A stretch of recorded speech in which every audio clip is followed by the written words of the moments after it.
Hey y'all, welcome to my channel. It's Chris Shayla. So for today's video, I wanted to do a how I take and edit my pictures.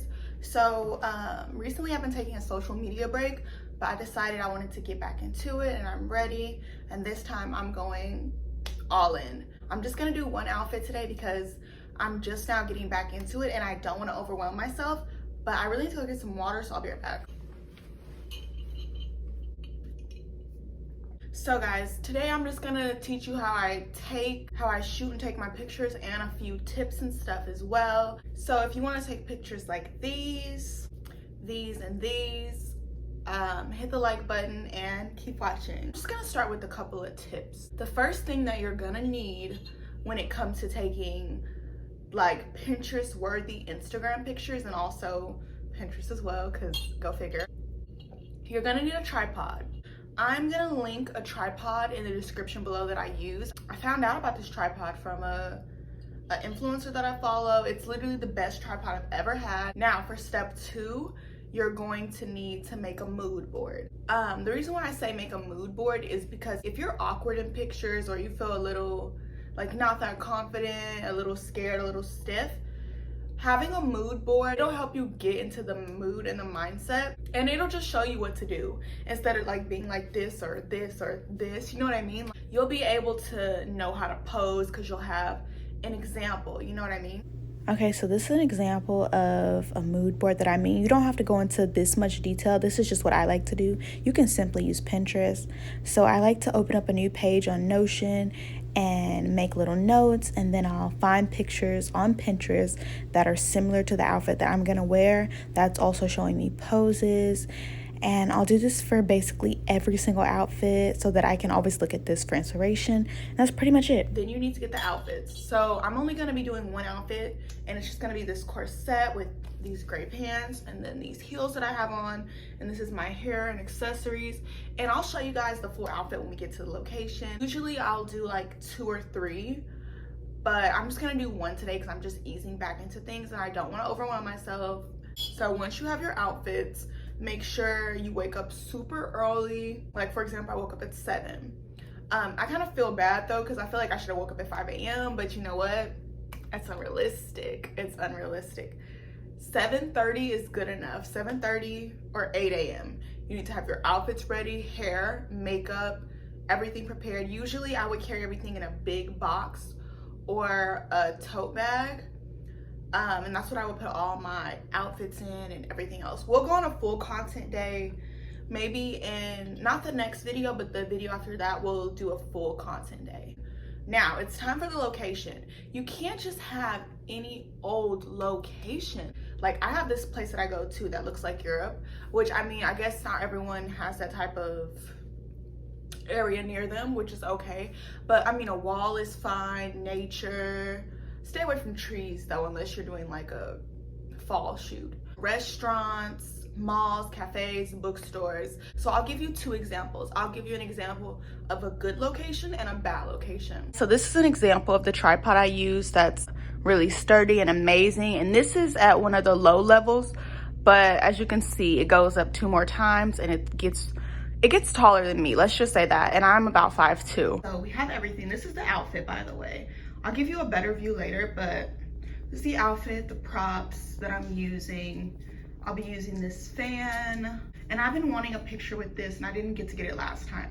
Okay guys, so I'm back in this location. I wanted to take pictures on these stairs, but apparently it's closed because it says like danger or something, but I think I might not listen because I don't really see any danger. Like, it kind of looks fine to me.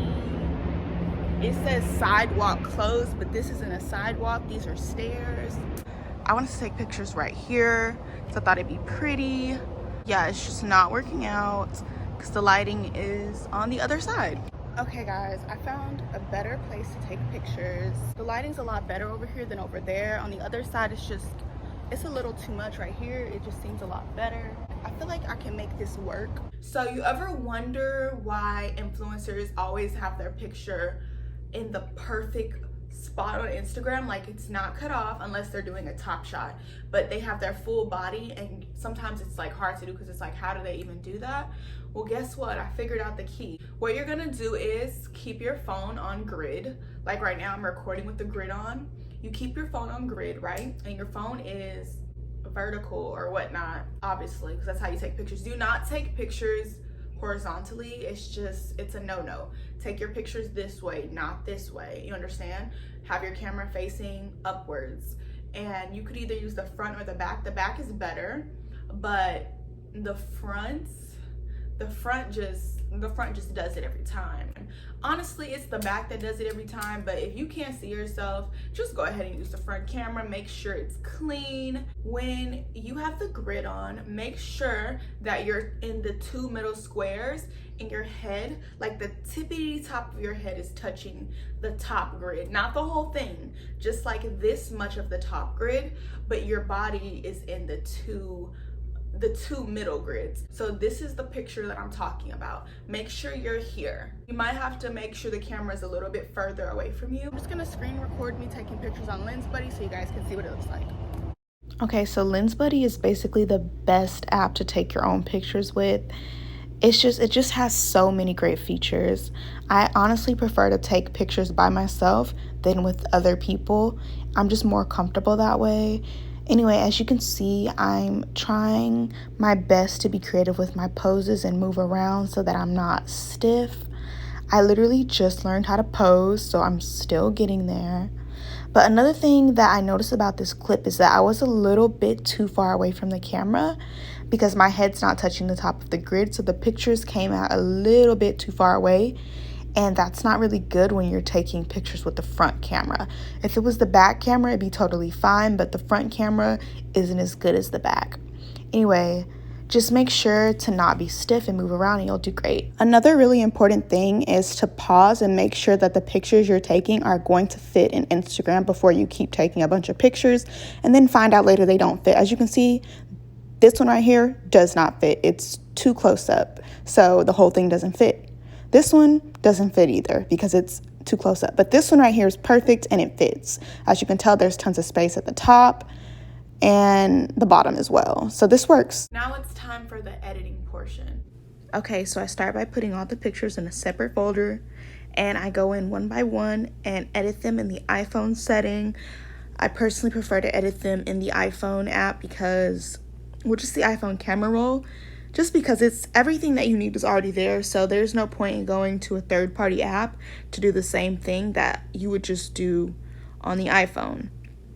So I start by editing the contrast, and then after the contrast, I go into the saturation. I think I'm just playing with it right here, but I go into the saturation, and I always put it on 10 or maybe 15 max, just so that it makes the colors pop a little bit more. I cannot go without the saturation. Photos look so dull if you don't have saturation on them, and that's just what it is. And I think I'm just showing you guys the color difference right here. And then I go into vibrance. Vibrance is very similar to saturation, but a little bit different.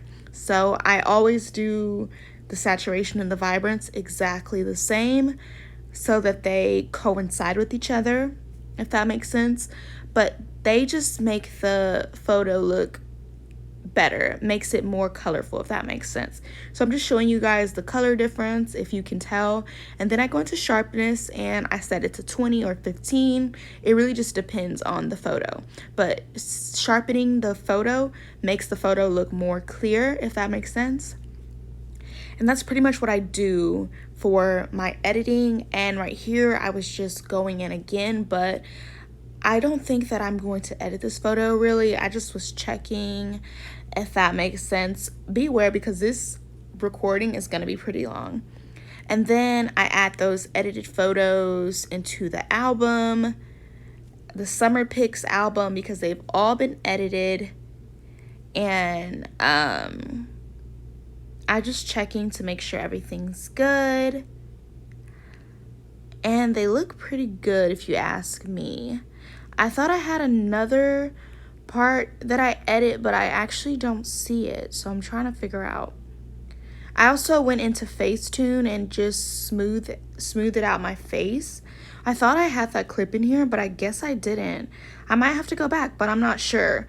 Okay, everyone, I found the clip. So I'm gonna start by going into Facetune, like I said, and everyone uses Facetune, so I don't care. I use it to smooth out my smile lines and any blemishes and stuff on my face, but that's pretty much what I'll do when I use Facetune. So right now, I'm about to go into a photo. This one's a little too blurry, so I can't use that one because I used the front camera for that picture. So this one's better. I'm just gonna zoom in. As you can see, I have smile lines and I don't like them, so I always smooth them out. It also makes the picture look more professional, like just like how photographers and stuff take it, because they go in and they airbrush and smooth out like blemishes and smile lines, wrinkles, all of that. So I pretty much get rid of that, and I just think it makes the picture look better. And then I'm done. That's how I edit my picture. But then I get ready to upload everything, and it's pretty much done after this, and everything's perfect. So yeah. But that's pretty much it for this video, guys. That's how I take and edit my pictures. I'll catch you guys in my next video. Bye.